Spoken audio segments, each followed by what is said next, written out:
on. Did you want to give us an update on what you've been doing the last week or so? Or yeah, sure. Do you guys want to see a little video? Oh, always. Yes, please. I'm down for that for sure. All right, let's see here. Do you have to share screen at all? You might have to, yes, or we can enlarge your screen if you want to like play it and like off your phone onto the camera or something. Okay, so I gotta hit present. Yes, sir. Then the share screen. Let's see if I got the right one here.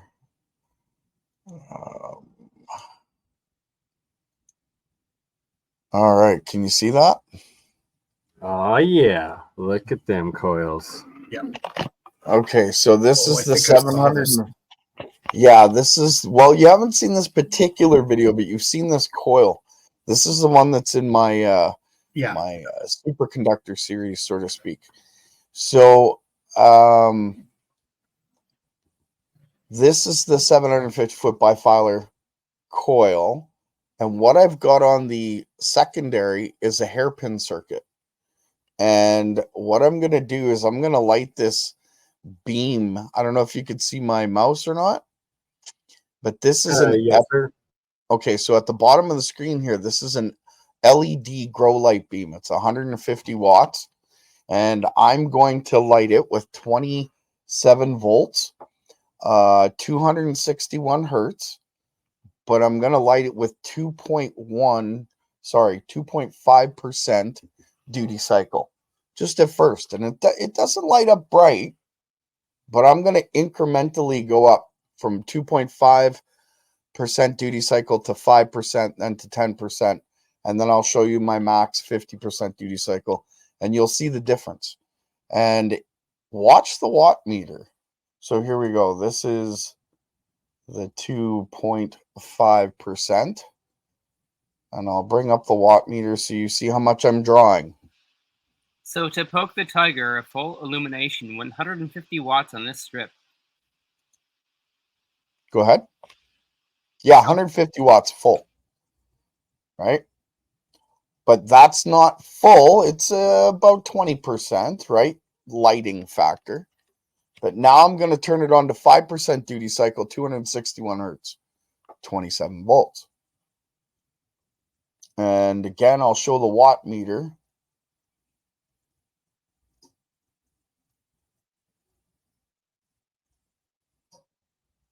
That's 5% duty cycle. So just honest feedback, from the view that we are looking at, it looks like it's pretty darn dim. It does. It's about 30% bright. It looks much less from the camera view. Yeah, the camera loves to correct, eh? Just to let you know. Now that's starting to look like we're getting somewhere. That is 10% duty cycle, and still no watts are showing up on the meter. My eyes tell me that's approximately 20 watts of power. If I had to guess at it. It seems much brighter in person, I'll tell you. So this is the 50% I'm going to show you, and you're actually going to see watts on the watt meter. But this is a 50% duty cycle. The current's being generated in the coil. Yes, it is. Yeah, and that's where the current's being generated. That looks like about 45 watts to 50 watts. Oh, that's actually what it is. Yep. Okay. But now here's the thing. On camera, what you're seeing looks like about 45 watts, but I can't look at that light. It's blinding. And if I run it through its regular ballast, it's not much different. But now, again, I will show a video with the regular ballast. I don't have one keyed up, so I can't do it now. But I'll put it on my channel, and I'll show the comparison so that you can see. So then, like you said, maybe you can gauge. Maybe it's 50, maybe it's 40. just by looking at the video, you might have a better chance of seeing that. Yeah, this is one of those cases where a photon meter happened to be one of those necessary tools that both you and I would be using. Just look at the luminous output of an LED Absolutely. source. So Okay, we both have a little bit of work to do in terms of getting ourselves a calibrated source. Yeah, there's a few tools that I could use to show a few things. Now, there's one other quick video I want to show. If that's possible. Let's see here.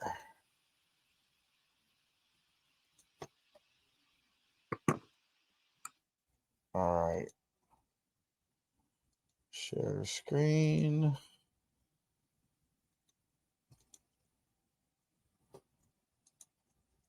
Okay, so let me back this up a little bit. So basically what I'm going to show here is it's the same experiment, but while I'm lighting the lights, what I'm going to do is show the movement of the magnets. And it's going to tip both ways. And all I'm doing is turning it on and then shutting it off. That's it. That's all I'm doing. And you can see how the magnet will move. So I crank it on really quick. Oh. And then I crank it on again. FYI, we are not seeing your screen. No, now it's up. Now it's Oh, up. you're not seeing it? Okay, so I got it up now. I got it up. We're good. Restart that whole thing Okay. from the beginning.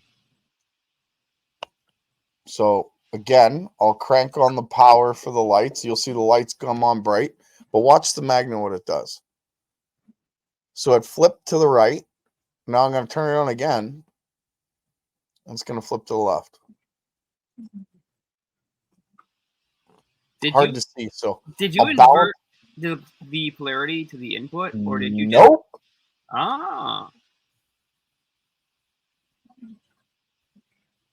Very interesting. And then it inverts again the other way.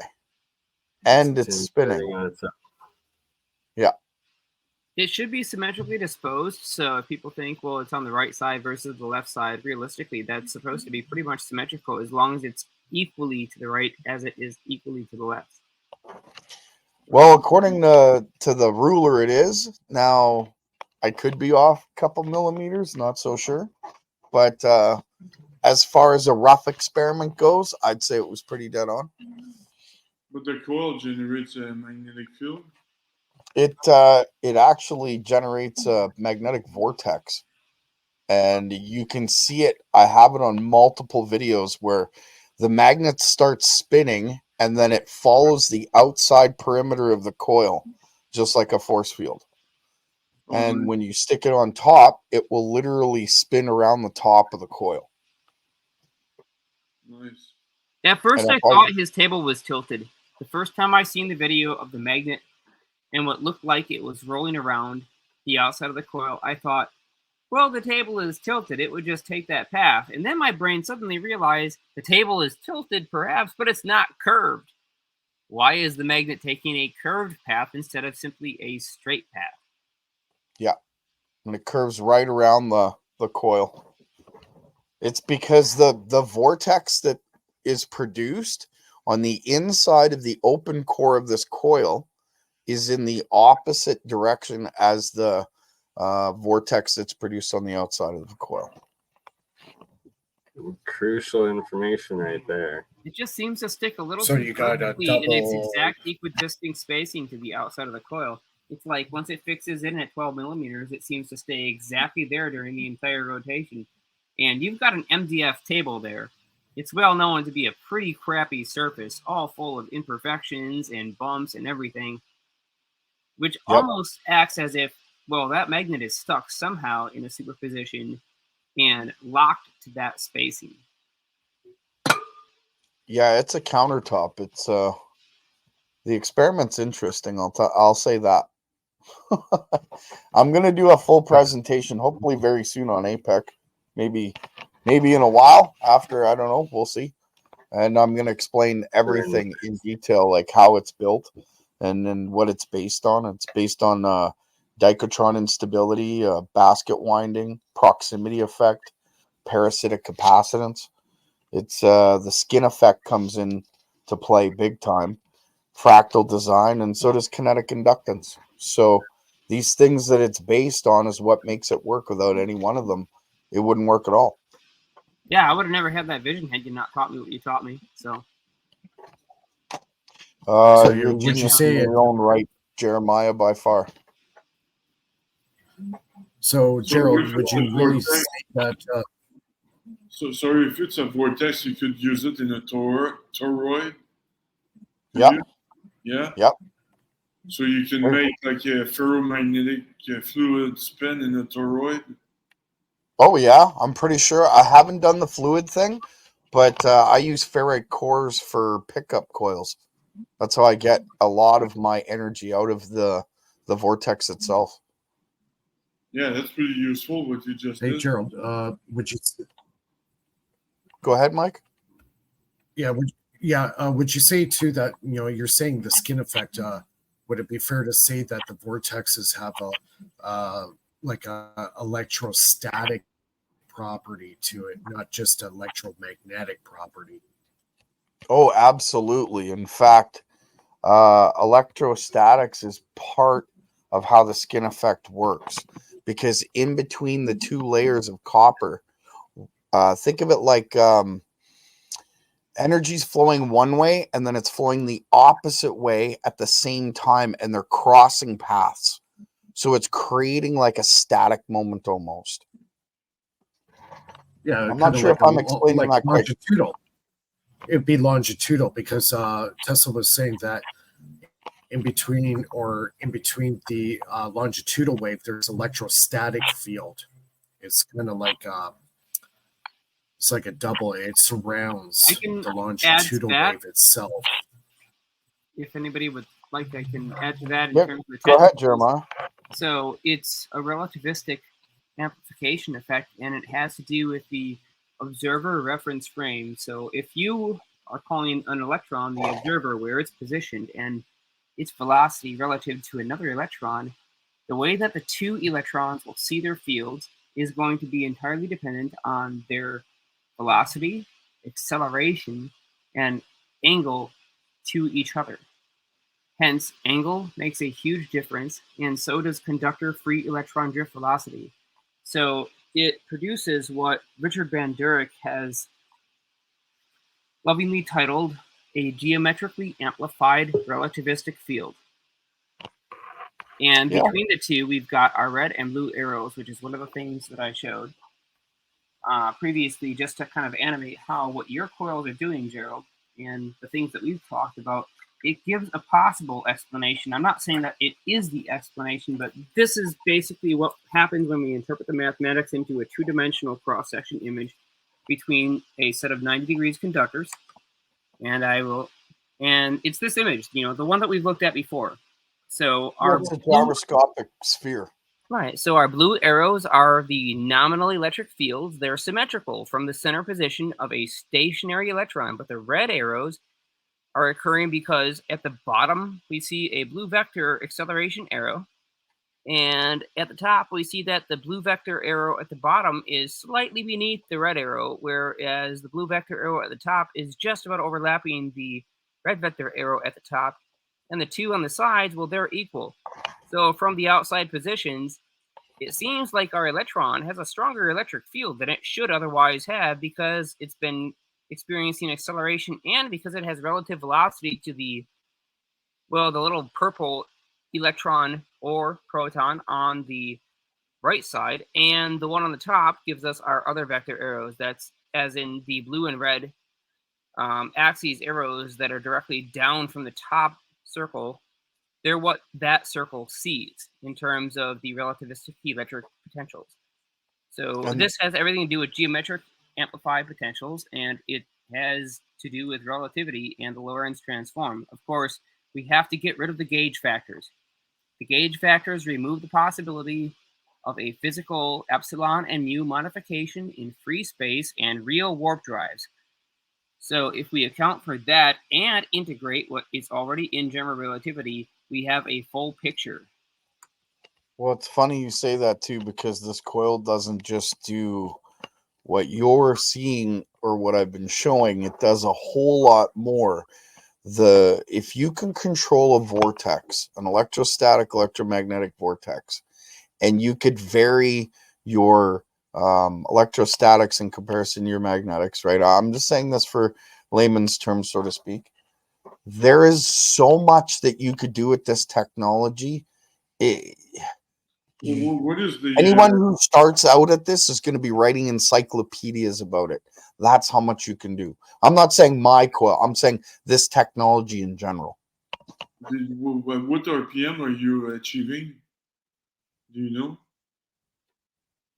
RPM? What do you mean? Well, it's a vortex. So Oh, well, I don't know. I've never, honestly, I've never done any measurements like that. I've never considered that. When I turn my coil on, say at 261 hertz, and I'm holding a neodymium magnet, I can feel the vibration of that pulse. yeah. If I put it at 7.813, that magnet will spin at 7.83 hertz. Oh yeah, it's pretty interesting. Yeah, I would be definitely interested to know the maximum speed you could reach. Well, I mean, not like crazy speed, but just like a reasonable. Well, it's weird. It's the magnetics disappears after a certain frequency, and it just starts giving you energy. And in fact, once you get to a certain point, Yeah, you convert from epsilon and U to K and G. Yeah. So I was wondering why with like the oh my goodness, Matt, the rife coils. I'm just gonna step No worries, Mike. We'll be here. I'm just gonna step up for a quick smoke. Right back. Cool. For sure, brother. That at certain frequency wave, the magnet would stop spinning in the center or stop moving around. And you're saying that instead it's going into straight energy production, yeah. And when you get into the even higher frequencies, it does other things. I'm just gonna say. Is that why we saw some interference with the camera when it was? Yeah, that's part of it. I can't. That's another thing. I can't turn it down. Sorry. I was just complimenting Phil on his observation of noticing the A formations in the camera.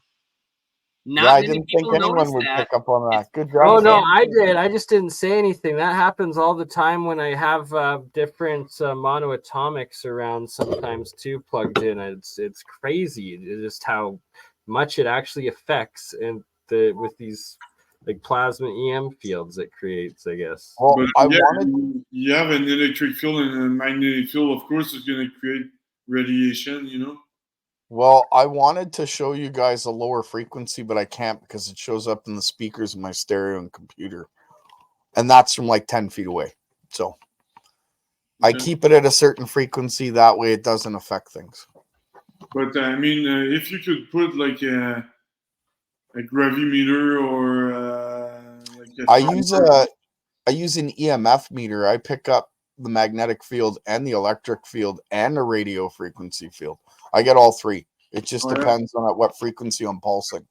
And what is that again? Sorry. It's a tri-field meter. That's what I use. But the frequency, what is it you get? The one I'm using right now is 261. That experiment was 261 hertz. Could I ask you to show your tri-field meter? People are getting pretty curious.